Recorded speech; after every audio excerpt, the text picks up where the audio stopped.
community. We have an afternoon daily feature today, which I am so excited to bring you all.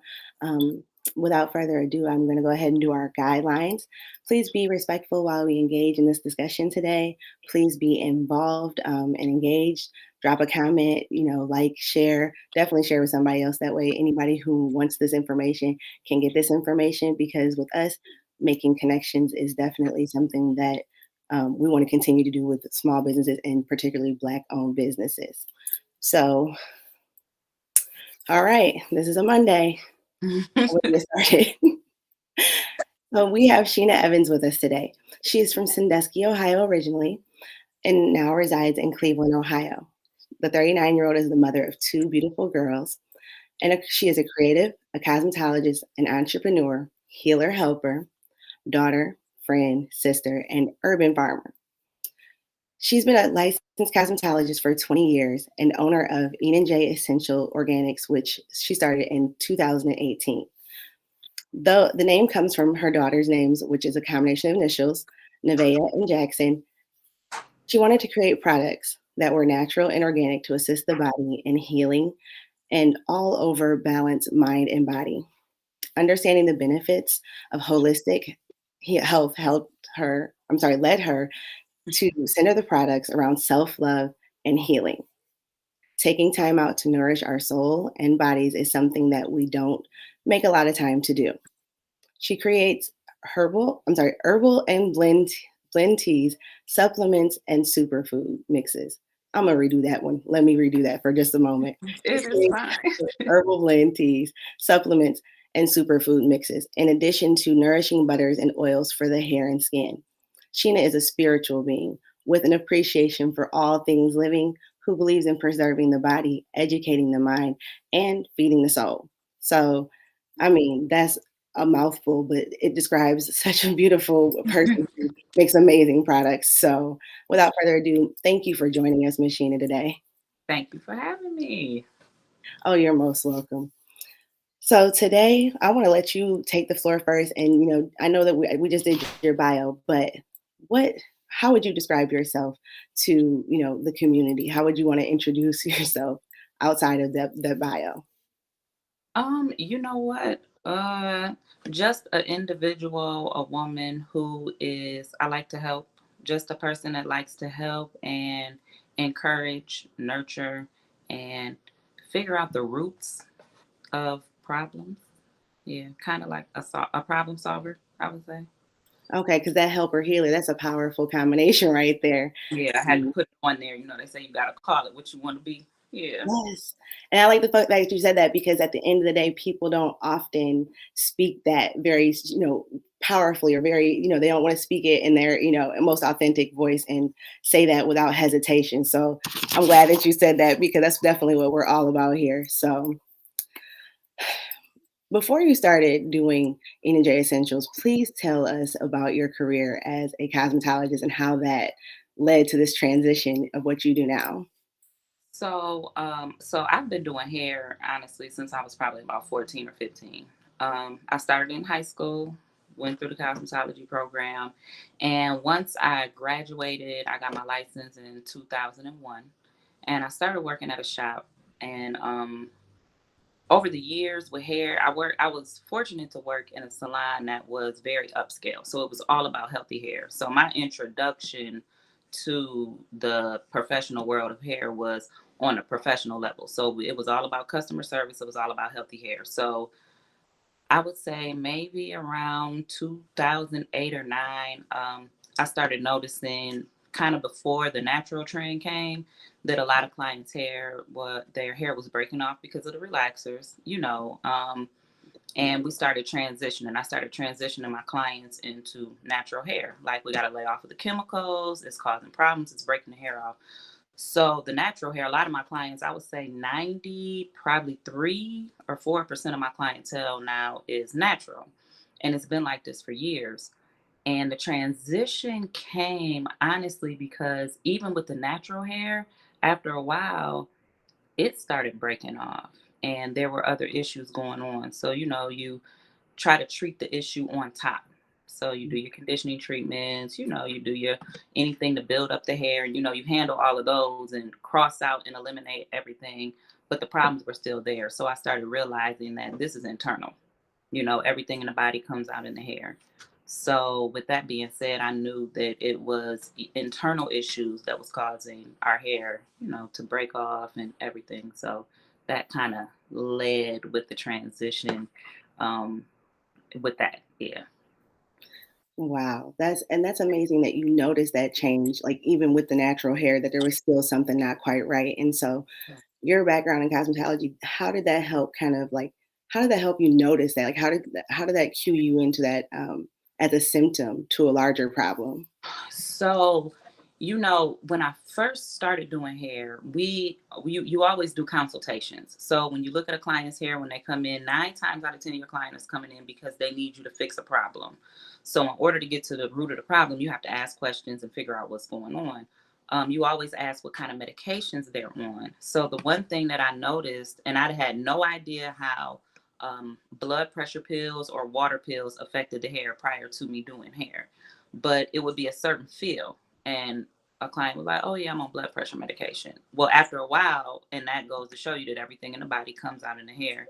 So after a while, I could tell different medications that my clients were on based off of the way that the hair felt, just not from any kind of research, but just from doing consultations and understanding the different feels of hair and knowing, like, oh, so I would just, are you on blood pressure medication? Like, yes. How did you know? Like, I can tell by the way your hair feels. Definitely. So as time Mhm. went on, you start noticing the hair is breaking off and it's natural now. So it's nothing that is going on externally. So it has to be something going on the inside. Wow, that kinda speaks volumes to what kind of, chemicals, toxins, poisons that are being put into, don't get me wrong, everyone's bodies, but like the amplified version when it comes to Black women and Black hair, just because, the addition of, relaxers and additional things that we use. And a lot of those things have been found to have additional cancer causing or other, toxins in them. So, Oh, yeah. And you know what else, Amanda? The one thing that I noticed over the years, it wasn't an isolated amount of clients whose hair was damaged. It was overall. So that's when I realized that not only is it what's going on the outside, but it's in the foods that we eat. Like if you look over the years, how the nutrients in the food is not like it used to be, so many chemicals in the food. Like I really started realizing like the only thing that everybody has in common is we eat. So clearly this is an issue internally from what we're ingesting. wow, that makes you want to do a lot more research on your own. Like, what are we actually eating? And so, Yes, absolutely. let me reference back to Urban Farmer. What got you into that, and how did that lean into? Okay, so I had a client of mine who used to do my landscaping. And he used to always tell me a lot about like bitter herbs and different things like that that I would have growing outside of my yard. So he was like, "Can I uproot this?" I'm like, "What is that?" He was like, "This is burdock root. I had burdock root growing, and I have fibroids." So he was telling me that any kind of the burdock root would help me with my fibroids and it would cleanse my blood and everything. So I kind of got interested then just because I'm like, this stuff right here that grow in the yard that people pull up and call a weed, but God makes everything for a purpose. So Right. in 2017, my stepfather, his cancer came back. He had lymphoma cancer and it came back and it came back in his stomach. And based off of the knowledge that I had, which was only a little bit from my client, I knew that there was a holistic way or a better way, a better approach to it to maybe try to help eradicate it. Right. So as time went on, he got on chemo. The chemo, he had 2 rounds of chemo. It was terrible. It completely depleted him within about 6 weeks in terms of like losing weight. I mean, heart issues. It was just really bad. So my mother was like, you know what, Sheena, we're going, because I had been begging her when he was healthy before, can we please just try holistic? And this was me just trying it because I had did research.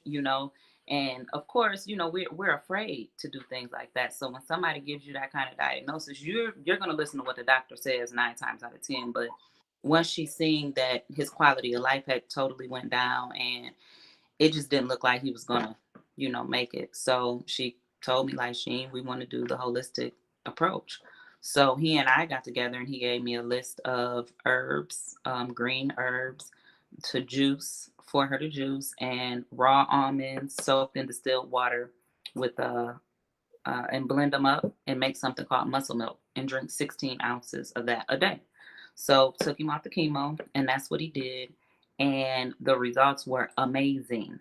Okay, amazing. Now, mind you, this is just research that I did. I never knew. I mean, I figured it was I believed that it would work because it made sense, right? It But to does. see the improvement 6 months, 6 weeks later, he went to the doctor. Um, he had improved. The doctors were like, "Oh wow, there's no more multiplication going on. So with the cells, so he sustained and had a better quality of life for probably about 6 months. Unfortunately, he stopped. For many reasons, just thought it was too much, was tired of that, and he ended up losing his battle maybe like a year and a couple months later. But that's when I knew that you could be healed with herbs. So I wanted to open up an herbal grocery store with all herbs, but I didn't have any knowledge on growing or anything like that. So me and a friend of mine, we talked about it, and she connected with a guy who he passed now. His name is Damien. He's the owner of Ridall Green Partnership on Kinsman, and he gave me a scholarship to their urban farming training, and that's where it all started. And that was in the beginning of 2018. I took the class. It was a 6-month course, and it completely changed my life in so many different ways. Yeah, it changed my life. That sounds transformative. That whole experience, like, wow, just It so was very much in so spiritual. short I time. wasn't, yeah, I was not expecting that at all. Yeah. I can only imagine. So, what feeds your passion outside of everything that you've done up until this point? What feeds your passion for doing this every day? 'Cause I know we all have days where we start motivated, but it doesn't always stay that way. What keeps us that? What keeps you that way in those hard times? Well, what feeds me is knowing that I want to help and people need it. So ultimately, I have to talk to myself like, Sheena, get up and get down there and put the stuff together, even on the days that I don't feel like it. The one thing about creating, things that help heal or help assist in balancing the body out, um, I'm really big on energy and spiritual transfer. So just like with hair, if I'm not feeling at my best or I'm not in a good state, I won't touch and transfer that. So it's the same way when I do my herbs and my blends, but I've had to tell myself, like, Sheena, you have to put yourself in a space so that you can continue to help and assist. I mean, I don't claim to be a doctor or anything like that. The knowledge that I have is self-obtained through reading, research, and actually doing it. But yeah, that's what keeps me motivated, because I know that it's necessary. It's necessary for us. Wow, thank you so much for sharing. And that's the truth. It's really necessary. Like, there's no way around that part of it. Mm. When you create wellness products, what is the other purpose? What are some of the other purposes that some of them are intended for? Because you make a variety of products. Like, I've seen it So in the site. So it's so funny because I definitely started off only wanting to do herbal things. And when I would talk to my clients, because I've been doing hair for so long, they were like, "Oh, you're making shampoo and conditioner and hair products." And I'm like, "No." Like, why would y'all think I'm doing that? Like, I haven't been doing hair for all this time. So initially it was just for, teas, soaps. I actually started off, and this is so funny, making soaks for my mother, like bath salts for my mother, because she had, some ailments and her body was sore. So my daughter had a science project. And I was like, oh, we can make some. We had all this leftover stuff. So I'm like, oh, we can infuse it with herbs, and boom. So that's really how it started. And then it just kind of grew after that, getting more information and more knowledge about herbs and adaptogens, which work for the body and the mind. They work together. It just kind of started like that. And then my clients, they wanted butters, and I the next thing you know, it's butters and anti-inflammatory oils, and things like that. Yeah. Definitely. Do me a favor, break down what adaptogens are for somebody who maybe hasn't, had that time to experience the research and look that up for themselves. Okay. You said write it down or say it. No, let us know what it is. You can just Oh, so adaptogens are basically it's all herbs. Okay. 9 times out of 10 they're root herbs. They're ground down into the powder form, like ashwagandha. These are things that work for the body and the mind. So ashwagandha has benefits, which is just one that a lot of people know about. It has benefits for the body, but it also benefits the mind, mental clarity, hormonal balance, stress. So adaptogens are herbs that work with the body and the mind to bring overall balance. And okay. there's a lot of them, a whole lot. No, thank you for sharing that. With knowing what you know now, would you say this is some information that you would maybe want to have had earlier in your life? Like if you could have had it, maybe at 14 or 15 when you started out, what kind of impact do you think that would have had? I believe that everything happens when it's supposed to. I don't know if I would have appreciated the knowledge when I was 14 or 15 because, you know, when you know better, you do better. And I'm at 14 or 15, I'm sure that I probably wouldn't have wanted to eat better and, do the things, I probably wouldn't have. But I'm sure that I could have made a bigger impact. I believe that it could have maybe prevented, my stepfather developing cancer, because our diets would have been better. The knowledge would have been more embedded, it would have been more of a lifestyle. Yeah. Definitely. Being an entrepreneur has its challenges. It's ups and downs, and I'm sure you've experienced many during your career. What are some of the challenges you've experienced, just in your career in general, and then also add in the pandemic because that added some additional challenges? Challenges that I have experienced. Um, so one thing that I will tell you with my transition, so doing hair for so long, I know it. Trichology, that's the study of hair. I know it like the back of my hand because I've been doing it so long. So it's very easy for me to do it and talk about it. Making the transition into holistic, I it was a challenge for me personally just to be confident with it because I didn't take a class, I didn't have a degree, but I know that experience trumps all of that. You can have as many degrees as you want, but before you go and get that job, you need experience. So that was one of my challenges, just being bold and confident and speaking it with conviction. Like, no, this will work, or doing the research. Um, One of the things that happened with the pandemic is it was such a blessing because I wanted to transition, but I didn't know how because I've been doing hair for so long. And when you have clientele for that long, my clients are like my family. I love them. So it was hard to transition. But with the pandemic, when they shut everything down, everything had to pause. So I was able to come back and regroup, and just restructure the way that I was doing everything.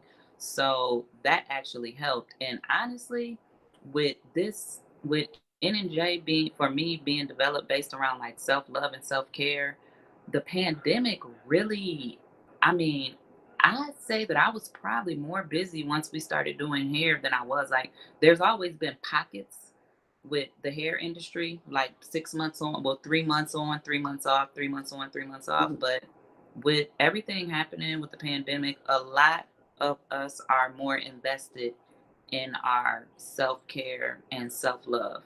So that really created an open space for me to start introducing. And the blessing is when you have a clientele, You have the ear, you have the trust, you have the following, you know. Mhm. So your clients will pretty much listen to whatever you tell them, especially when you've been taking care of them for so long, you know, and they take care of me. I don't know what I would do without my clients, honestly. That's a beautiful thing, and I'm speaking to that transition, like, being able to make that transition during a pandemic, that says a lot. Like, you have a strong relationship with your customer base, with the people Oh, in your life, like your extended family kind of, it sounds. yes. They are so loyal. I don't know what I stopped doing hair for a minute. It didn't work out. They were calling like, Sheena, no, we need you back. You know, so I'm thankful for that. It's a blessing. It's a blessing. Since you started doing Enanjae Essentials, since you started that journey as well, what have been some of the feedback that you received that have kind of maybe confirmed that you've done exactly what you were, called to do at this point in time? So some of the feedback has just been the response and the benefit that people have had from using the product, you know. So that's always good when you create something or when you have a product and then somebody buys it and they use it and then they show you the results and they're excited about it. So that feedback is amazing. Just to know that what I'm doing is helping, you know. But also I pray every day, and I constantly ask God to show me my purpose, you know. And every time I pray, like, God, show me if this is what I'm doing. You know, I want to do this for you. I want to do this for your glory. I want to help, you know, work through me. I'll get an influx of people asking about, you know, do you have anything for this? Or I have this ailment, or do you have anything for this? So that's my confirmation. Like, okay, that when you ask, like, what is it that keeps you going and keeps you motivated? That one thing definitely is. Yeah. That's a great thing because those Yeah. questions, it lets you know that people are watching and listening and they want to know more. Like, And I don't know it all, but if I don't know it, I'm going to figure it out. Like, let me see. Let me see what I can find. Hold on. I'll get back to you, you know? yes, and I'm sure people respect and they appreciate that when people say they don't get back to them. Like, they appreciate getting when people get back with them. And it sounds like that's what you absolutely do to build that relationship. And I need to work on being a little more efficient. But yes, I do. In this information age, I'm sure we all are, needing to benefit from being a bit more efficient. I'm sure the Yes, machines are more efficient than we are. yes. When it comes to being in business, planning is a big thing. And I know you mentioned just now that, you could be, what are some of the things that you're planning for the near future that you can that you can share with us right now? So, the one thing that I'm actually working on is a men's health and wellness box.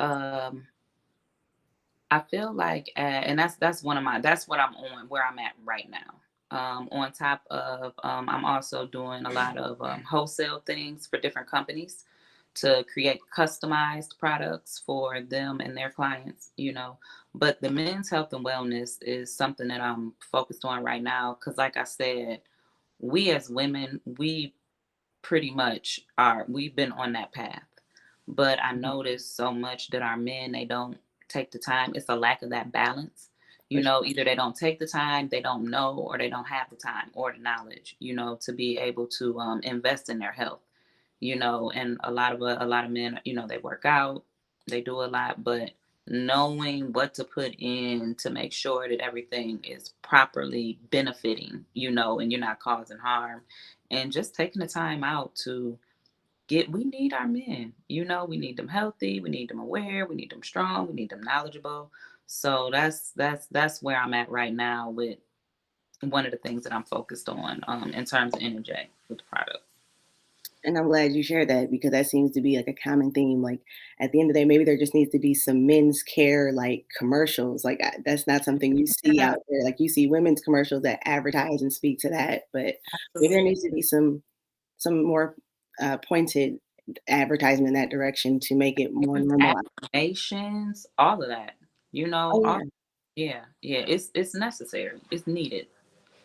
absolutely. I'm glad this discussion is out there, and for anybody who's watching it, whether it's live or at some point later on the replay, like, definitely think about these things. Think about what you can do for self care. Think what you can do to share self care with someone else. Absolutely. So I was want to ask, are you engaged in any mentorships or any kind of give back with the community? Because I mean, even just the information, if you have a blog, I mean, that's a huge share right there. People need access to information. And you said, and I do need to start something. I'm not involved in any kind of mentorship or any give backs. I actually was just speaking to a guy last week because I said that I wanted to do more, but I'm not right now. No. And anybody watching, I am open to any kind of give backs. I like to give, I would like to give on a broader level, mentorships, all of that. But right now, I don't have any that I'm connected to. Okay. I'm hoping somebody will reach out and help you with that portion of it. Because I That mean, it's the fun part of it too. It's it, another it, part. It yeah, really it, is. it is. So I want to make sure to give you a chance to share your website information because anybody watching, if they want to go and check out products and just get more familiar with what you do, um, is there anything you would like to share as far as that goes so that they can access? So I am on Facebook, Enanjae Essential Organics on Facebook. On Instagram, I am at Enanjae Essentials. That's ENANJAE And my website is www.enanjaeessentials.com. So you can find me on those three platforms. Yes, definitely check her out on all those platforms, and then be sure to, if in the comment, not in the comments, I apologize, in the description underneath the video, there is all the links so that you can access that very quickly and get to those places. Any final comments? I want to make sure to give you the opportunity to share anything that you may have for Um, someone who's listening. I want to thank you for having me on. This is the first time I've done an interview, and any of my friends know that this is something that I've always been like, I don't want to talk, but it's time to speak. The one thing that I want to say is, especially with everything going on with COVID and the pandemic, and do research, understand about immunal health, do not live in fear, and yeah, preserve your body, educate your mind, and feed your soul. That's it. Absolutely. Those are great words for a Monday. I'm not going to add anything to that except for have a good afternoon and see y'all back here soon. Thank you for watching. All right. Thank you for having me. You're welcome.